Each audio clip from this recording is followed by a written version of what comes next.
को? अभी हमारा जो दूध है ये 100 रुपये प्रति लीटर से जाता है गौमृत के नाम से। कि हमारे देश में जितना दूध उत्पादन है और जितने दूध की खपत है उसमें 4 गुना का अंतर है। 2.25 लाख रुपए की एक गाय है, 10 लाख रुपए 4 गाय लेकर के आए थे। मुझे ये बताइए, अगर ये दूध देंगी, ये कितना दूध देती होंगी? दूध में मिलावट एक बहुत बड़ी समस्या है। अगर कोई आदमी पीने का पानी मिला रहा तो उसको फिर भी ठीक है, लेकिन हमने देखा कि मिलावट बहुत तरह की हो रही है। स्टार्च है, यूरिया है, सोडा है, सर्फ है, मतलब आप ऐसी ऐसी चीज़ें जो आप सोच नहीं सकते। सर ये 2016 की बात है, जब बेटी बड़ी हो रही थी तो डॉक्टर ने उसे कहा कि अब आप ऊपर का दूध या जो है एक्सटर्नल फीड दे सकते हैं मदर फीड के अलावा। जब हमने दूध देना शुरू करा तो उसको अपच की समस्या हुई। सर मैं विदेश में था और स्वदेश में आ गया। सर वहाँ पे सुख था और यहाँ पे सुकून है, तो ये यात्रा एक सुख से सुकून की ओर की यात्रा है।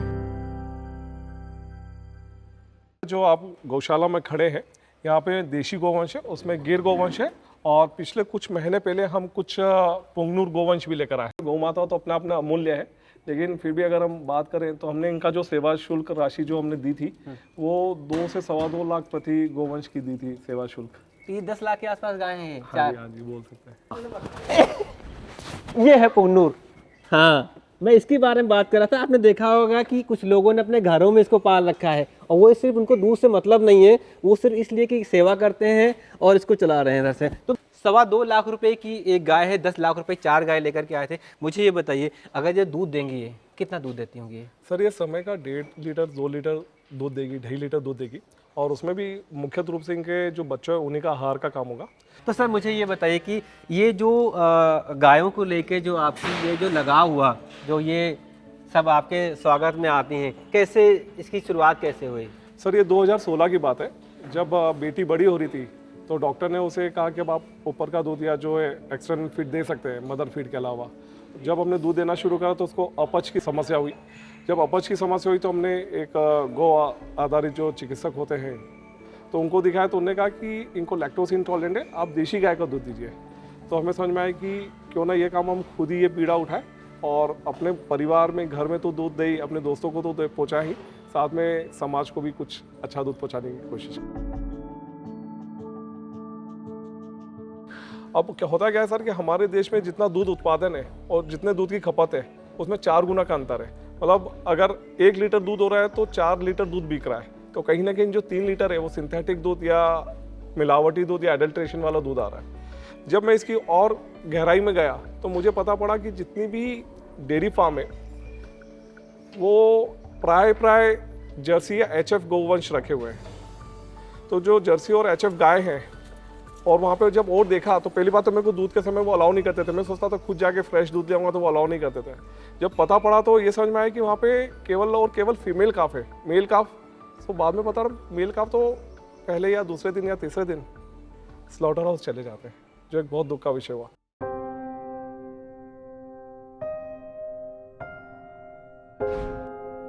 किसी और का हक मार के अपने बच्चों को नहीं पिला सकता था। फिर जब कोई भी माँ का दूध तो उसके बच्चे के लिए होता है, तो दूध कैसा आएगा जब बच्चा उनने पहले दिन ही भूखा रख के मार दिया या किसी तरह से मार दिया। तो समझ में आया कि वहाँ से हार्मोनल इंजेक्शन, ऑक्सीटॉक्सिन इंजेक्शन जो हम बात करते हैं प्राय, वो आए। तो वो ऐसा कि वो गाय को दूध निकालने के लिए इंजेक्शन देने लगे और फिर दूध आने लगा। दूध में मिलावट एक बहुत बड़ी समस्या है। अगर कोई आदमी पीने का पानी मिला रहा तो उसको फिर भी ठीक है, लेकिन हमने देखा कि मिलावट बहुत तरह की हो रही है। स्टार्च है, यूरिया है, सोडा है, सर्फ है, मतलब आप ऐसी ऐसी चीज़ें जो आप सोच नहीं सकते। तो कहीं ना कहीं मिलावट वाला दूध अगर हम अपने बच्चों को पिला रहे हैं और हम ये सोच के पिला रहे हैं कि ये उसके लिए सेहत के लिए अच्छा है, तो कितना दुखद परिणाम होगा। मेरे मन का जो एक सबसे बड़ा ये है कि वो आपके भी उसमें आया होगा। अगर आपके यहाँ भी 120 गोवंश हैं तो जाहिर सी बात है यहाँ पे तो मेल फीमेल दोनों हैं। सर गौशाला और डेयरी में एक बहुत बड़ा अंतर है। एक सबसे बड़ी बात, देशी गाय की गौशाला होती है क्योंकि देशी गोवंश गौ माता होती है, और गौशाला एक मंदिर होता है उनका। और जो डेयरी होती है डेयरी एक होती है जहाँ पे मैडम काऊ को रखा जाता है। हमारे हिसाब से मैडम काऊ हम बोलते हैं जो जर्सी, होल्स्टीन, फ्रिशर, और हम उनको मैडम काऊ इसलिए बोलते हैं क्योंकि उनके भी उतने ही नखरे, उनको ठंडा भी चाहिए, उनको वातावरण भी ठंडा चाहिए, उनको पानी की भी सुविधा उस तरह से चाहिए, उनको हर सुविधा आप देखेंगे तो उनके बहुत नखरे हैं। और उनमें कहीं ना कहीं उनके नखरे इसलिए भी है, नखरे तो नहीं बोलूँगा, उनको बहुत समस्या आती है वातावरण से लेकर, उसका एक बहुत बड़ा कारण है। अगर हम जर्सी एचएफ की बात करते हैं, अगर हम दूसरी कोई बाहर की स्विस गाय की बात करते हैं, तो ये सारी गाय है हमारे वेस्टर्न कंट्रीज़ की, जहाँ पे टेम्परेचर सब 0 डिग्री टेम्परेचर होता है। लाइक हम नॉर्वे की बात करते हैं, डेनमार्क की बात करते हैं, फिनलैंड की बात करते हैं, ऑस्ट्रेलिया की बात करते हैं, ये सारी गाय वहाँ से ही है कहीं ना कहीं, और वहाँ पे सब 0 डिग्री टेम्परेचर है। और अपने भारत में आके जो कि एक ट्रॉपिकल क्लाइमेट में आता है, तो यहाँ का टेम्परेचर बहुत ज़्यादा है, तो इनके जीन्स म्यूटेट हो गए, और इनके जब जीन्स म्यूटेट हो गए तो इनका जो मिल्क का सिंथेसिस था, जो प्रोटीन सिंथेसिस था, वो चेंज हो गया, जो बीटा कैसिन फार्मूला था वो चेंज हो गया। तो अब आपका एक प्रश्न था कि गौशाला और डेयरी फार्म में क्या अंतर है। तो गौशाला एक वो स्थान है जहाँ पे गायों की सुख सुविधा के बाद दूध निकाला जाता है। गाय के बछड़ों का पहला होता है और उसके बाद बचा हुआ दूध इंसान का है, तो वो गौशाला है। और डेयरी फार्म है जहाँ से हमारा प्रोफेशनल एस्पेक्ट बहुत ज़्यादा है, जहाँ से हम लोग केवल पैसा अर्जित करना चाहते हैं, जहाँ पे हम गौ माता को गौ माता नहीं समझते और हम वहाँ पे गाय समझते हैं, जो कि दूध बनाने वाली फैक्ट्री समझते हैं। मैं हमेशा से सारे किसान भाइयों से और जो भी गौ पालन करता हूँ उनसे एक ही बात कहता हूँ, आपका जो दूध है उसकी मूल्य, सही मूल्य लेना आपका अधिकार है। और उसकी सही मूल्य, अगर दूध की सही मूल्य, देशी गौवंश के सही दूध की मूल्य बात करते हैं हम, तो 100-125 रुपये है, वो आपका अधिकार है। तो अगर आप उन्हें बताते हैं कि आप स्वच्छता के साथ स्वस्थ गायों का और देशी गौवंश का A2 मिल्क अगर आप सप्लाई करते हैं तो आपको उसका भाव मिलता है, पहली चीज़।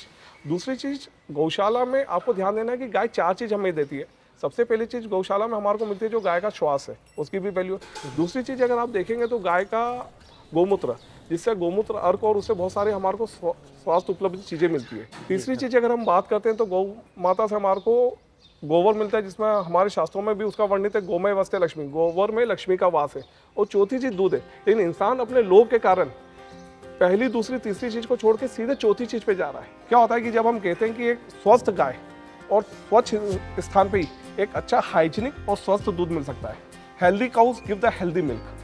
यहाँ पे जो मिल्किंग है वो मतलब हाँ जी, मतलब हाथों से है। हाँ जी, यहाँ पे हैंड मिल्किंग है पूर्ण रूप से। हम लोग हाथों से ही पूरे गायों की मिल्किंग करते हैं। उसका एक बहुत बड़ा कारण है या कि जितना दूध है उतना ही दूध निकल सके। ऐसा नहीं हो कि हम उसको अननेसेसरी ज़्यादा दूध के लिए परेशान कर रहे हो। ये बॉटल है हमारी 1 लीटर की बॉटल है, कांच की बॉटल है, जो रोज स्टरलाइज, रोज वॉश होती है। और जब ये बॉटल वॉश हो जाती है तो इसके बाद मॉर्निंग में इसमें हम लोग दूध को किसी भी तरह से प्रोसेस नहीं करते, वो रॉ और नेचुरली जाता है। क्योंकि दूध निकलने के तुरंत बाद हम उसको भेज देते हैं। दिन में 2 बार वितरण करते हैं। हम ऐसा नहीं करते कि पिछले दिन का दूध अगले दिन ठंडा करके, ऐसा कुछ नहीं। रूम टेम्परेचर पे दूध जाता है। तो इसके बाद ये सील पैक हो जाती है। इसको पैक करने के लिए, ताकि रास्ते में कोई टेम्पर नहीं हो, रास्ते में कुछ भी नहीं हो, तो हम इसके ऊपर एक श्रिंक प्लास्टिक से पूरा श्रिंक रैप कर देते हैं। तीसरी चीज़, पूरी जो हमारी टीम है दूध वितरण की, वो भी हमारी खुद की घर की टीम है। उससे ये हो फायदा मिलता है हमारे को कि हमारे को उन पर विश्वास रहता है। तो मैं आपको बता दूं कि दूध जो अभी ये मेरे हाथ में है, ठंडा सा दूध मैंने ले रखा है, 4 घंटे बाद उसमें फर्मेंटेशन शुरू हो जाता है। कुछ न कुछ इसमें रासायनिक क्रियाएं शुरू हो जाती हैं। इसीलिए जो पैकेज वाला दूध है उसमें लिखा था पास्चराइज मिल्क, जिसे बहुत हद तक गर्म किया जाता है, फिर ठंडा किया जाता है, फिर आप तक आता है। जो बाजार का दूध, जो पैकेट का दूध होता है, उसमें पैस्चराइज और होमोजेनाइज तो लिखा ही रहता है। साथ में आप देखेंगे तो लिखा रहता है fortified vitamin A and D. तो गाय के दूध में तो नेचुरल रूप से विटामिन ए एंड डी थे, बाहर से क्यों ऐड करें। तो जब पैस्चराइज करते हैं और जो होमोजेनाइज करते हैं, तो उसके अंदर जो नेचुरल रूप से जो इनमें विटामिन ए और डी थे, वो कहीं ना कहीं लॉस हो गए, तो उसको वापस ऐड करा जाता है, जो कि गाय के दूध में नेचुरली बने हुए रहते हैं। आपके पास जो 120 गोवंश हैं, इनमें से कितने जो है मिल्किंग में रहते हैं, कितने टॉप मिल्क, कैसे मतलब? तो बेसिकली हम लोग रोटेशन ऐसा बनाते हैं कि हमारा एट अ टाइम 35 से 40 गोवंश दूध में रहते हैं। इसके अंदर कोई अर्ली लैक्टेशन में होता है, कोई मिड लैक्टेशन में होता है और कोई टुवर्ड्स द एंड हो जाता है। अभी हमारा तकरीबन मान के चले 250 से 200 घरों में दूध जाता है। अभी हमारा दूध का उत्पादन 250 से 250 लीटर है। हमारे यहाँ पे गौशाला पे 7 लोगों का स्टाफ है। और उसके बाद दूध वितरण वाले, जैसे कि हमने बताया कि 200 लीटर के आसपास दूध जाता है, तो 6 से 7 लोग दूध वितरण के लिए रखे हुए हैं। तो टोटल अगर हम पूरे ऊपर से लेकर नीचे तक वो सब तरह से बात करें तो 14 से 15 लोगों को यहाँ पे केवल गौशाला में रोजगार या गौशाला में गौ सेवा की मौका मिल जाए। बात पोषण की, हम पोषित तभी होंगे जब हमें अच्छा खाने को मिलेगा।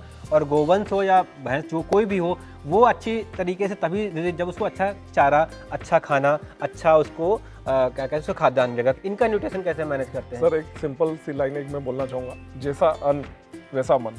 तो सबसे पहले जब हम बात करते हैं कि देशी गोवंश के दूध में 55 तरह के प्रोटीन, विटामिन और मिनरल्स होते हैं, और हम दिन में 2 बार इनका दोहन करते हैं, दिन में 2 बार दूध निकालते हैं। तो कहीं ना कहीं वो हमारे को रिफिल करना, ये जिम्मेदारी हम पे आ जाती है। अब जब ये जिम्मेदारी, पहले तो क्या होता था, गाय चरने जा रही है, चरने जाती थी, गोचर भूमि जाती थी, वहाँ पे विभिन्न तरह की वनस्पतियाँ, विभिन्न तरह के पत्ते, विभिन्न तरह की जड़ी बूटियाँ खाती थी और वो स्वतः ही सारी चीज़ें उनके उसमें दूध में नेचुरल रूप में चले जाती थी। पर अब तो गोचर भूमि बची नहीं है, धन्यवाद हमारी सरकार को।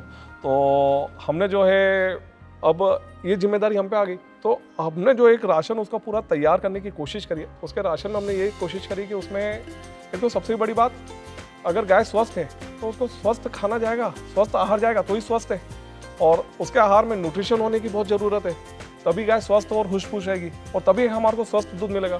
तो हमने उसके लिए क्या करा, हमने उसके लिए सबसे पहले बाजार का राशन बंद कर दिया। हम जो भी राशन है घर में ही कर रहे हैं। घर में कहने का मतलब है कि हम पशु आहार नहीं लाते, हम लोग कुछ नहीं लगाते, जैसे हमने आपको बताया था।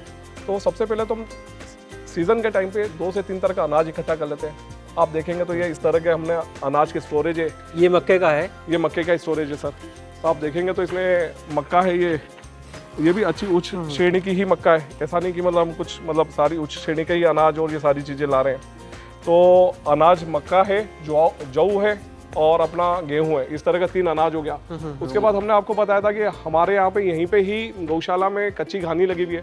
तो कच्ची घानी लगाने का बहुत बड़ा उद्देश्य ये भी था कि गौ माता को हमारे अच्छी खल चले जाए। तो जैसे कभी हमारा बादाम का तेल निकल जाए तो उसकी खल निकल जाएगी, मूंगफली का प्राय निकलते ही रहता है उसकी खल निकल जाए, नारियल का निकल जाए उसकी खल निकलती है, तो वो गौ माता को चले जाती है।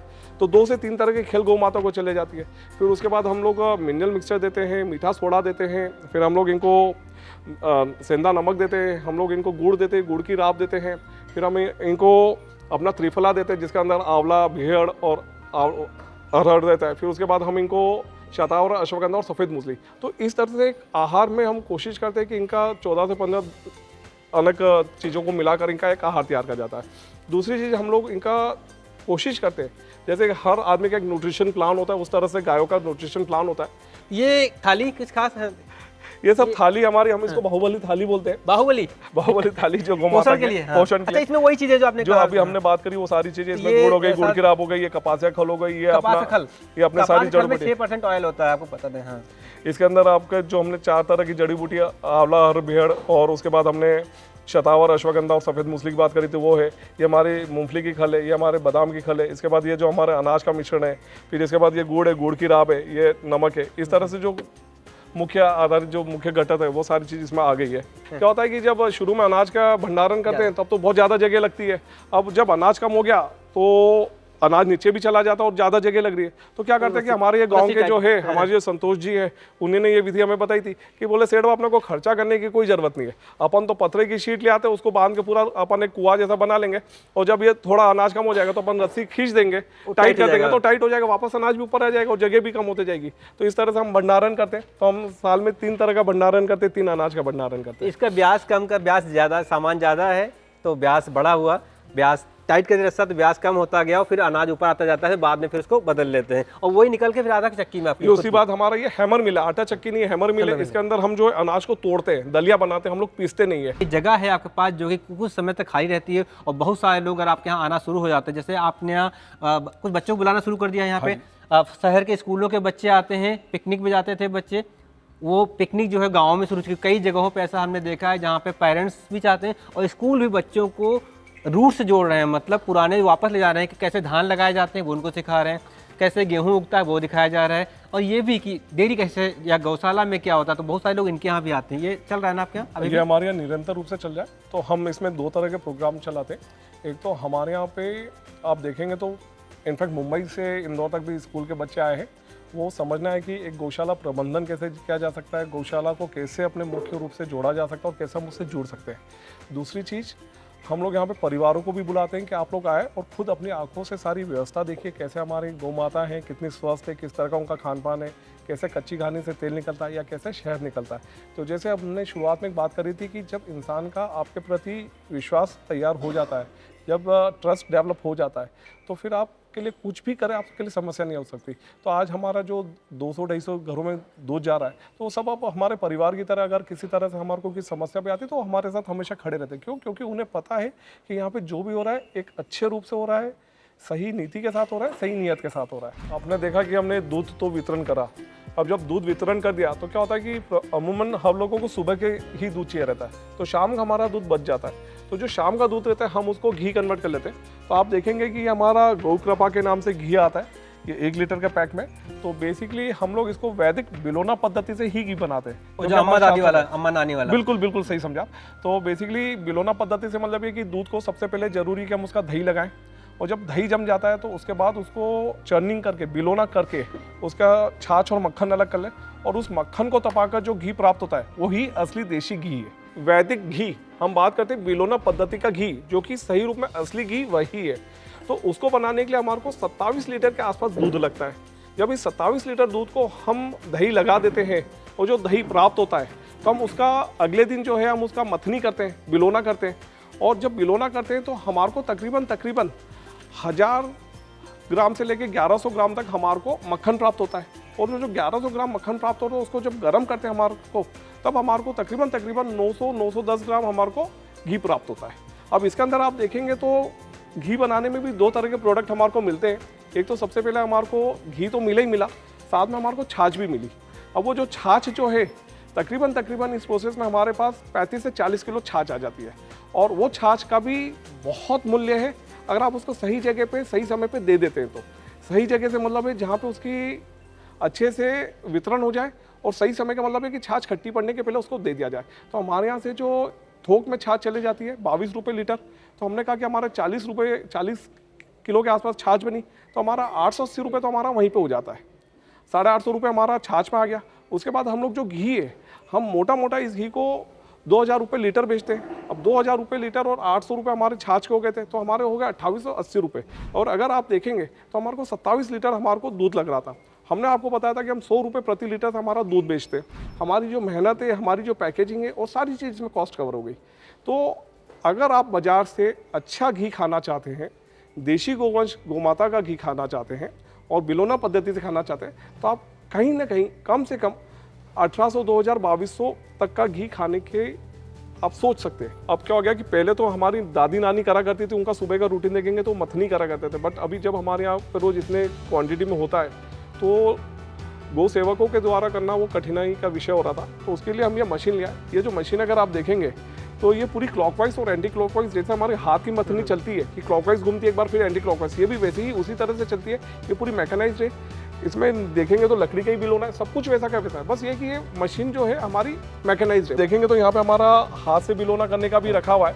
ये हम विशेष परिस्थिति में ही उपयोग करते हैं, और वो विशेष परिस्थिति जब होती है जब हमसे कोई गव्य चिकित्सक या जो औषधि बनाते हैं और उनको कोई विशेष तरह का घी बनाना होता है या विशेष औषधि बनानी होती है, तब हम इससे बनाते हैं। जैसे चंदन का गुण अलग है तो बबूल का गुण अलग है, तो नीम का गुण अलग है, तो उस हिसाब से हर तरह की लकड़ी का अलग अलग गुण है और उस तरह की औषधि। और अगर कोई समझदार हो, उतना ज्ञानी अगर गौ चिकित्सक है, तो आपको बताएगा कि आपको कौन सी मथनी से करा हुआ घी खाना चाहिए किस समस्या की। अब जब घी हो गया, दूध हो गया, तीसरी चीज हमने बात करी थी गोबर की। गोबर के उपले, गोबर के कंडे बनाए, साथ में गोबर की जैविक खाद बनाई, जो कि किसानों को हम देते हैं जो जैविक खेती करना चाहते हैं। फिर तीसरी चीज या चौथी चीज हम बात कर रहे थे कि हमने यहीं पे गौशाला में गौमूत्र का संग्रह भी करना शुरू करा। तो किसानों को जो गौशाला से जो गौ आधारित खेती करना चाहते हैं तो उनको गोबर की भी जरूरत पड़ती है और उतनी ही जरूरत उनको गौमूत्र की पड़ती है, तो हम उनको गौमूत्र भी देने लगे। डेयरी हो, गौशाला हो, कि कोई हाईटेक डेयरी हो, या फिर एक बड़ा मिल्किंग प्लांट, या फिर हमारा कोई छोटा सा खेती से जुड़ा हुआ धंधा, बिजनेस, दुकान, वो तभी बहुत लंबे समय चलेगी जब उसमें इकोनॉमिक उसका हो कि हमने लगाया कितना है, आ कितना रहा है। हो सकता है कई बार हम लंबे समय तक लगाएं और वापस धीरे धीरे होना शुरू हो।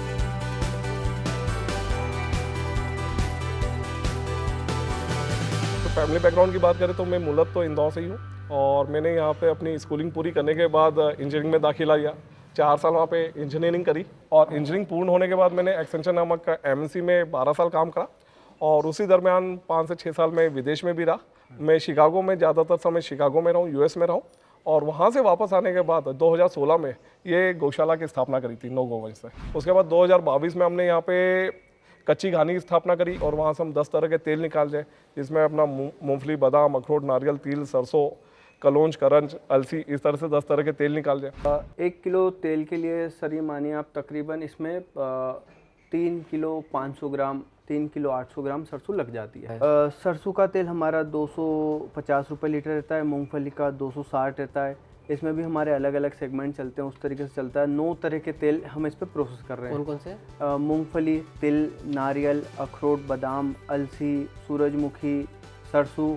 सरसों में भी काली, पीली अलग अलग सरसों होती है। ऐसे ही काला तिल भी होता है और सफ़ेद तिल भी होता है, तो दोनों प्रोसेस करते हैं। ऐसा 9 तरह का तेल। महुआ भी हमने लास्ट में रिसेंट में महुआ और अरंडी, जिसको कैस्टर ऑयल बोलते हैं, वो भी हमने इस पर प्रोसेस करा है अभी। फिर हमने यहीं पे मधुमक्खी पालन शुरू करा, क्योंकि शहद एक ऐसी चीज़ है जिसमें वापस से बहुत ज़्यादा मिलावट, बहुत ज़्यादा एडल्ट्रेशन हो रहा है। बीमारी में ही आदमी अमूमन शहद लेता है और आप देख रहे हैं कि अगर वही मिलावटी है तो आपको बीमारी में फ़ायदा कहाँ से होगा। तो हमने फिर मधुमक्खी पालन शुरू करा।